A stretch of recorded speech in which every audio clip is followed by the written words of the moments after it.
Mulher, Virtude e Fé. Um oferecimento Cargolift.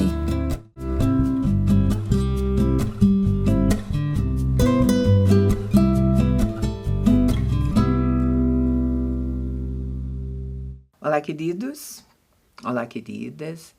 Sejam muito bem-vindos à nossa programação. É uma alegria ter você aqui conosco. Muito obrigada. Obrigada pelo desejo de passarmos esses momentos juntos, não é, Eliane? Sim, porque para nós é sempre um prazer, a gente gosta de estar aqui, a gente gosta que vocês assistam, comente aí, porque nós sempre temos um assunto, às vezes, ou polêmico ou muito gostoso, né? Eu acho que esse aqui é uma delícia de se falar, porque nós vamos falar sobre milagres. Na verdade, nós vamos falar como nós enxergamos os milagres, porque se é uma coisa que todo cristão quer, e até o não cristão, acontecer um milagre em nossas vidas, né?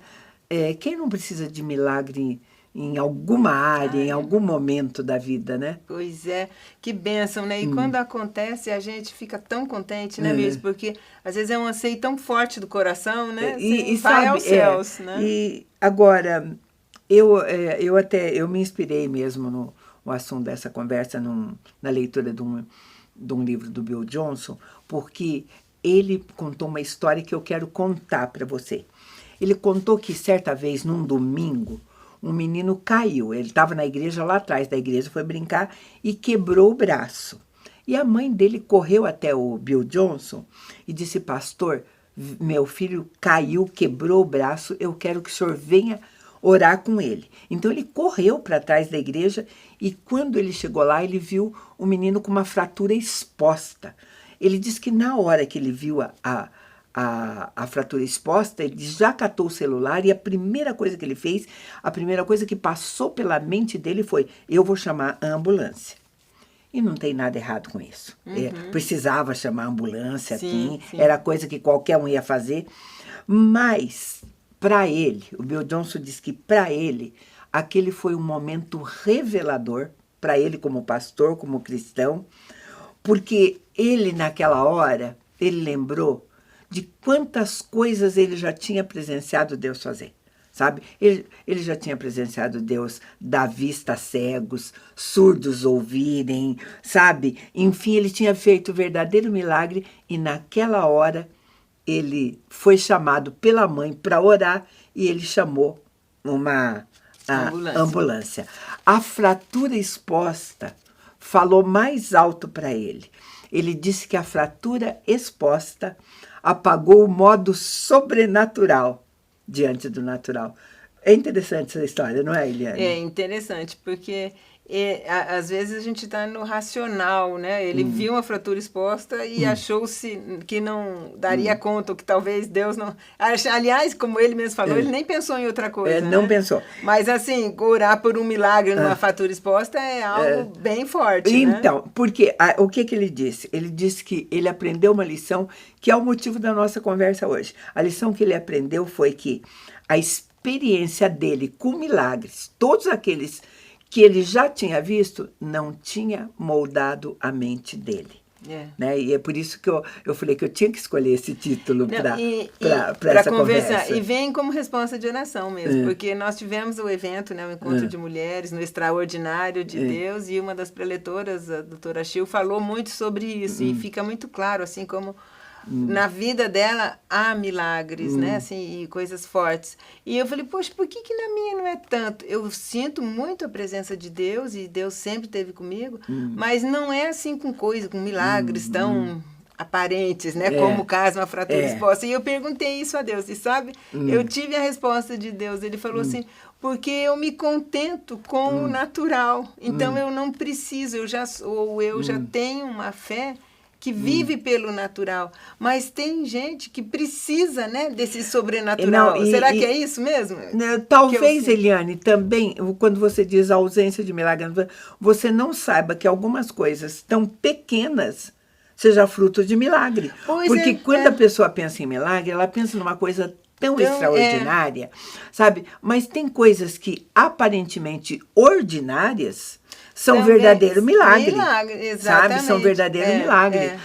Por exemplo, para uma pessoa, eu digo assim, para uma pessoa que tem problemas seríssimos, talvez, vamos supor, pessoas que não foram curadas de alguma doença, tem que fazer uma hemodiálise, né? E tal.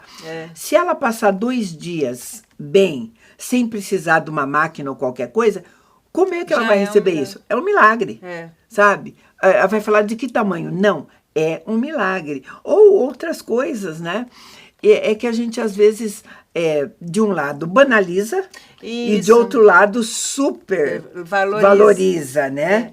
E sabe, a culpa e a vergonha que o Bill Johnson falou que ele sentiu mais e foi pedir perdão porque aquela mãe tinha uma noção de milagre maior do que ele, que era o pastor dela.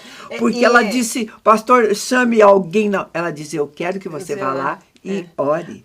Aí foi uma coisa bem legal também, que a gente que está, às vezes, na liderança sente, né? Às vezes o outro acredita mais no nosso potencial de oração. Sim, e de estar próximo de Deus. E ser canal do milagre, porque não que a gente vai fazer, né? Mas aí está a intercessão, né? O verdadeiro sentido da intercessão. Que através aconteça alguma coisa. E no caso, ele ali achou que era ambulância, racional. Porque e o que você está falando? Por exemplo, o que vai acontecer? E se alguém chegar para você e falar, eu quero que você ore por isso? Vamos supor, se alguém chegar para você e falar, eu tô com resfriado, eu tô espirrando, eu tô com febre, você ora por mim, você na hora, vou orar. Aí ela diz, eu estou com um câncer em fase terminal. Você ora por mim? Será que você está pronta para orar por isso? Exatamente. Porque daí você vai estar orando por um milagre. Um milagre muito. Sabe? Aí eu não sei também assim, se existe um milagre grande ou pequeno, que a gente às vezes conversa de pecado, que não tem pecadinho, pecadão. Agora, tem milagres maiores de consertar todo um ser, né? Que pra gente é uma coisa muito grande. Ou simplesmente um resfriado, né? Quer dizer, a nossa fé, ou o poder do que a gente crê de Deus, né? É assim, dele fazer na hora algo tão grande, isso aí é uma coisa que eu tenho que melhorar. Porque nós estamos falando isso. Qual é a visão que você tem? Porque, por exemplo, nós vamos ver em Atos dos Apóstolos, logo depois que Jesus foi, porque Jesus disse assim, em meu nome vocês farão as mesmas coisas ou maiores ainda. Sabe? Pedro, quando chegou lá, né, para aquele, ele foi um instrumento, ele podia ter dito assim para ele, eu vou orar, até ele que, crendo que nós temos um Deus, eu vou orar para que você se levante. Não, ele diz, levanta-te e anda. Ele foi o instrumento do milagre. Exato. Né? Ele estava muito... Eu acho, isso é muito interessante, que logo na ressurreição de Jesus ainda estava muito forte esse mandato, né, de Jesus para eles. Vocês operarão milagre em nós. Depois, algumas filosofias misturaram e a coisa se confundiu um pouco. Mas, assim, se nós resgatarmos essa fé pura e genuína, né? Porque às vezes a gente vive mais no mundo natural, né? E perde essa conexão com Deus, né? Sabe, às vezes a gente passa uma vida tendo experiências com milagres e elas não moldam a nossa fé. É isso que Bill Johnson estava falando e que me inspirou. Ele falou, você não se deixa. E eu tive uma experiência dessa mesmo, assim, com uma pessoa, porque eu tinha isso para mim, quando ele me contou. Ele me contou que ele viu um cego enxergar, logo no início. Ele disse que a conversão dele para Jesus foi porque ele estava num local onde tinha pessoas orando, uma pessoa que tinha nascido cega, tinha um instrumento de Deus ali, o pregador impôs as mãos e os olhos dele se abriram, a pessoa começou a enxergar e tudo mais. Nossa, eu fiquei maravilhada com aquilo que ele me contou. Sim. Eu falei, nossa, se acontecesse isso, eu ia cair de joelhos, porque era tudo que eu queria ver, principalmente porque eu trabalhei 20 anos com cego. E para mim ali tinha acontecido 2 milagres, porque a gente sabe que quando a pessoa nasce cego, a cegueira é congênita, e ele tem a possibilidade de enxergar, ou por às vezes um transplante de córnea, tudo, ele tem que aprender a ver. Ele tem que aprender, porque os sinais, ele não símbolos, tem, né? ele não tem referência, né? Enxergar na hora, eu fiquei assim extasiada. Só que ele estava me contando isso agora, adulto, depois de muitos anos, e o que ele me disse é que o fato dele ter visto esse milagre, isso ter feito ele se converter a Jesus, isso não sustentou a fé dele, porque hoje ele era um homem de pouca fé, um cristão morno, ele se disse, isso, sabe? Um cristão morno, e ele me contava sem nenhum entusiasmo, e eu fiquei assim estarrecida com isso. Eu acho que, pelo menos assim, o que passa pela minha experiência, ao mesmo tempo em que eu tenho buscado conhecimento, que eu tenho estudado, você não pode perder o olho da fé, você não pode ter o olho do racional, só do conhecimento, que passa pelo natural, né? Tem o espiritual muito forte, ele tem que andar junto. Porque já ouvi pessoas falando isso assim, você acha que Deus se interessa por esse assunto e vai se colocar nisso? Aí eu falei, não, eu acho. Né? Eu acho que se a gente orar e abrir uma janela nessa situação, eu já estava vendo assim, o céu se abrindo. E a racionalidade do outro era assim, que Deus jamais ia colocar a mão ali. Então, a gente viu alguns missionários pregando que, às vezes, no Oriente Médio, nos lugares distantes, milagres estão acontecendo onde as pessoas são mais simples, onde não há ou o tecnológico, tanto ou questionamento. Racional, tanto questionamento. As coisas vêm e o milagre acontece, eles aceitam e louvam a Deus. Por isso nós falamos, como é que nós enxergamos essas coisas. Por exemplo, você vai num culto, você vai num culto de domingo. Tem várias coisas que você faz num culto. Primeiro, você vai oferecer um culto a Deus. Isso. Você oferece. Existe aquele período de louvor, onde você realmente se doa, agradece, manifesta. Tem a parte de receber. Aí você recebe uma palavra dos céus. Enfim, é essa coisa maravilhosa. Aí você acorda na segunda-feira com o mesmo desânimo de sempre, toca uma semana comum, porque aquilo não fez, sabe? Você saiu de lá louvando, exultando, e acorda outro. Então, ela não fez aquilo que ela deveria cumprir na sua vida, sabe? E eu passo por algumas coisas assim também. Às vezes você volta tão cheio do espírito e percebendo o mundo espiritual de uma maneira tão legal, que se você convive na sua casa com pessoas não convertidas que não experimentam disso, você tem que guardar para você tem que diminuir, você não consegue compartilhar, você não consegue transbordar aquilo, ou ser canal de bênção, sabe? É uma seara delicada aí, viu?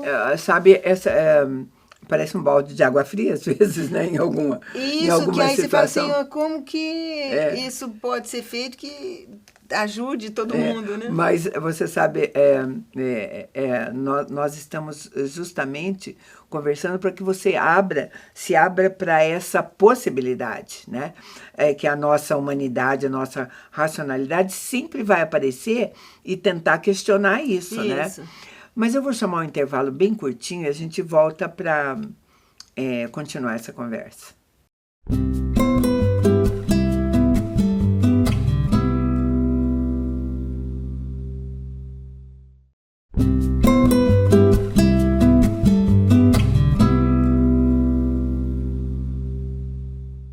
Estamos de volta e nós estamos falando como nós enxergamos os milagres, a nossa mente diante das coisas que Deus faz, que não somos nós, né?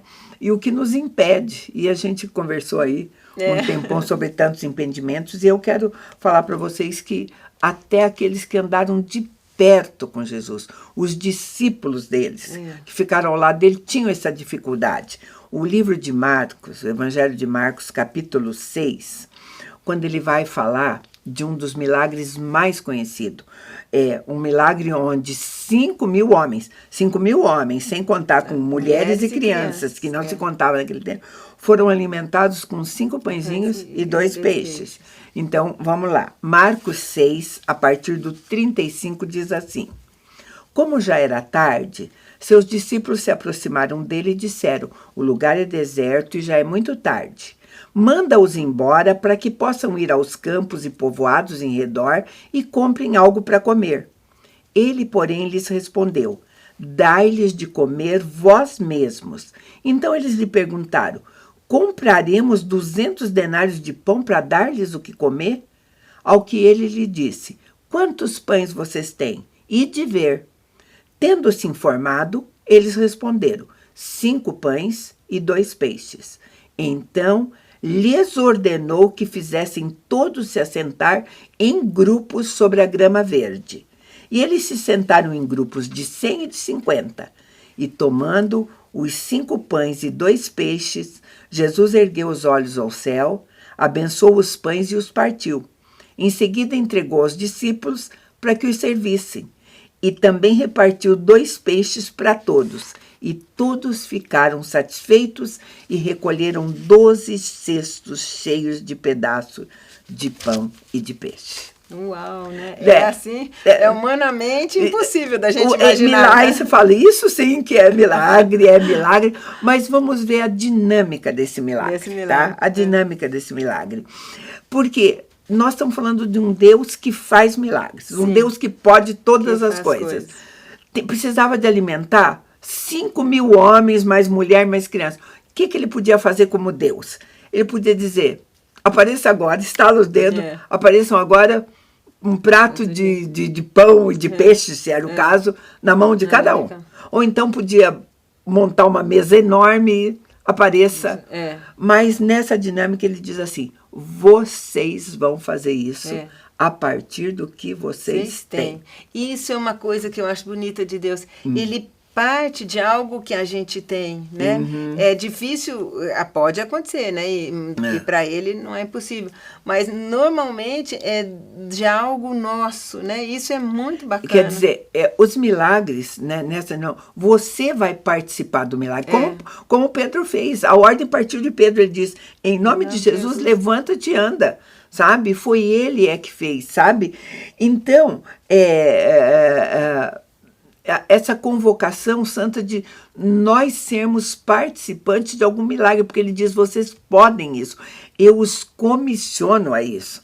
Em meu nome vocês expulsarão demônio, pisaram em serpente, não vão fazer mal algum, farão coisas maiores ainda. Nós temos que entender isso, né? Isso que é interessante nessa conversa é a gente entender que nós temos que caminhar na santidade para poder atingirmos isso, porque sem santidade a gente não vai atingir isso, né? E o exercício de fé, querido, porque fé é a firme convicção daquilo que não vê, mas que se espera.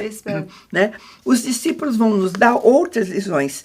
Tem uma outra cena mesmo, onde ele manda eles entrarem no barco e ele falou: vocês vão para lá porque eu vou no monte orar. E ele vai contar que eles foram remando, foram entrando no mar, veio uma tempestade, eles ficaram apavorados, cheios de medo, e começaram a clamar. Aí diz assim a palavra, eu vou ler para você, Marcos, capítulo 6 ainda, porque o mesmo, a partir do 48. Vendo-os cansados de remar, porque o vento lhes era contrário, Jesus foi ao encontro deles, andando sobre o mar, pela 4ª vigília da noite, e queria passar diante deles. Mas ao vê-lo andando sobre o mar, pensaram que fosse um fantasma e gritaram, pois todos o viram e se assustaram. Mas Jesus imediatamente lhes disse: tende coragem, sou eu, não temais.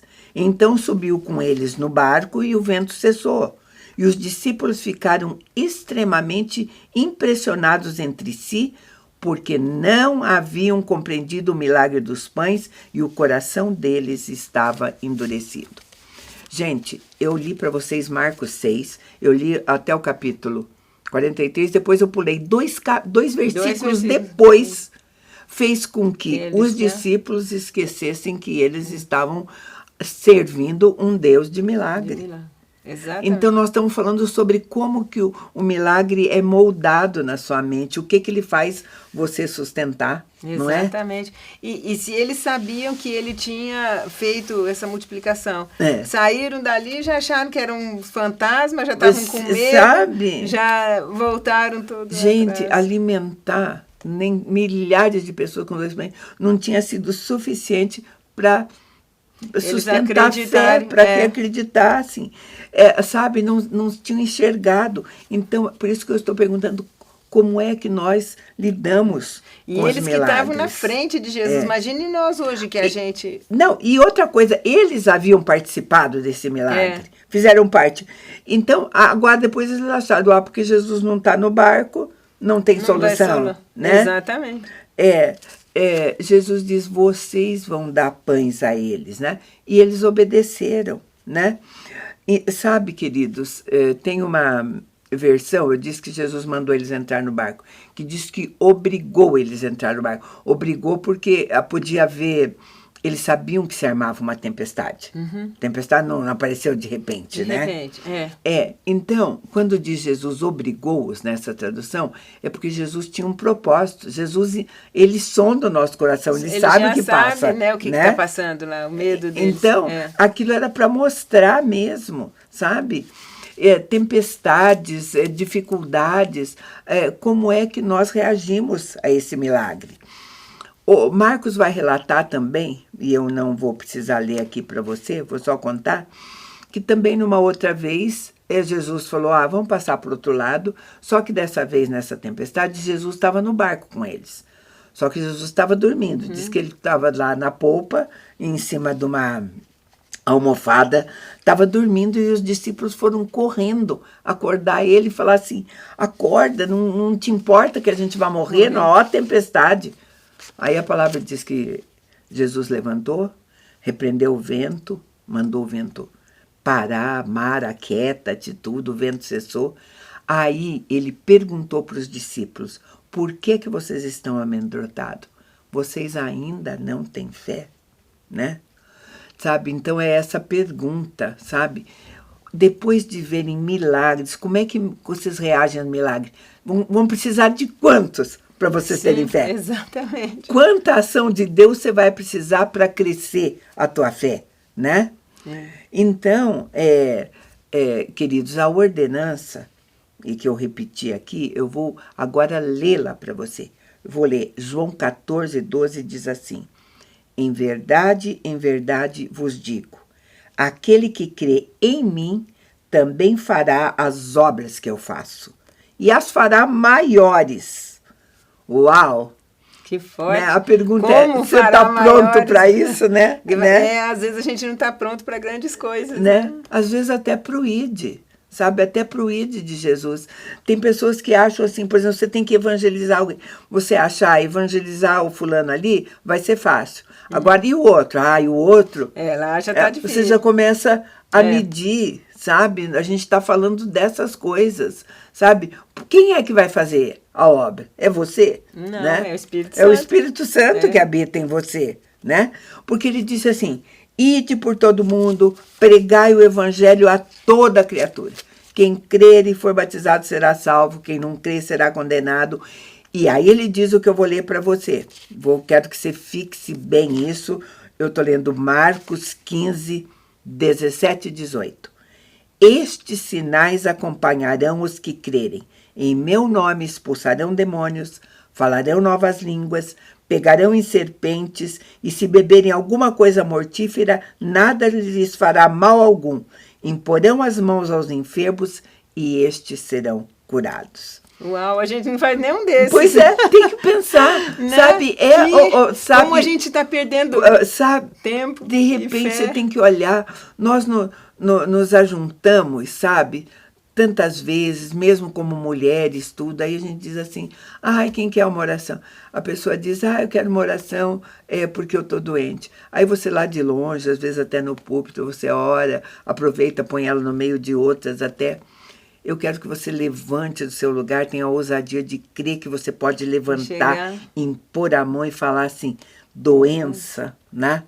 Vai saia. Embora agora, sai, ou, sabe, essa ousadia, sabe, que a gente precisa ter, que é uma ordenança que está. É uma ordenança. Exatamente. Agora, como é que nós reagimos conosco? Sabe, quando você acorda mal, você acorda tossindo, você acorda com febre ou com vômito, o que você faz? Você corre para o médico. Você fica sofrendo e corre para o médico. Corre para o médico, você vai lá e toma, sabe? Aí, depois que o médico ou diagnostica, ou você vem para casa medicada, aí você lembra que você é crente, aí é até capaz de você orar pedindo para ele te curar. Que o remédio faça efeito. Que faça efeito, abençoa, sabe? Eu não estou dizendo que essas coisas estejam erradas. Não é errado. Elas não estão erradas. Mas eu estou falando de um nível que Deus nos chamou a fazer e que nós estamos perdendo. Que é aquela ousadia e a intrepidez, né? Que fala em Efésios lá dos nossos pés, de calçar a sandália, né? E é isso, nós estamos mais acuados. Sabe, nós estamos falando de um crescimento espiritual que, inclusive, de uma visão que os milagres acontecidos podem nos proporcionar. Olha, o primeiro grande milagre, você fala, nunca aconteceu um milagre na minha vida, a sua conversão já foi um milagre. Já foi um milagre. A vida, né? Já é um milagre. Um milagre, sabe? A sua mente, né? A palavra de Deus, queridos, diz assim, buscai primeiro o reino de Deus e a sua justiça, e depois tudo vai ser acrescentado. Então, o reino, as ordenanças do reino, tudo isso vem em primeiro lugar. Né? Exatamente. Então, quando a tua mente está cheia de coisas muito visíveis, circunstâncias, racionalidade, você vai deixar isso de lado mesmo, né? De lado. Muito preso. Uma coisa que eu vi esses dias também, há prazeres da vida, né? Às vezes prazeres corporais, ou de ir, ou de fazer, ou de comer, ou de beber, coisas de assistir, né? Como a gente tem se envolvido com a televisão e tal. Então, isso também parece que enfraquece essa vontade de estar nesse sobrenatural de Deus, né? Sabe? Porque eu vejo, você tem que tirar os olhos natural. Eu vejo, por exemplo, pessoas contando assim, que às vezes diante do perigo, diante de um bandido, com a arma na mão, apontando para ela diz, eu te repreendo em nome de Jesus. Eu falo, uau, né? Que ousadia, sabe? Mesmo. Que ousadia, porque essa pessoa realmente está exercitando aquilo que foi mandado, aquilo que foi fazendo. E ela diz e conta que as coisas acontecem. Então, a gente precisa pôr em prática a palavra. A palavra. Crer, né? E ver. Então, eu não sei, mas eu espero que você hoje tenha aproveitado para se questionar como é que eu tenho enxergado esses pequenos milagres aí na minha vida. Exatamente. Né? Se dedicar ao mundo espiritual mais, né? Era o que a gente tinha para você hoje. A gente agradece muito a tua companhia e te convida para estar conosco num próximo programa. Deus te abençoe.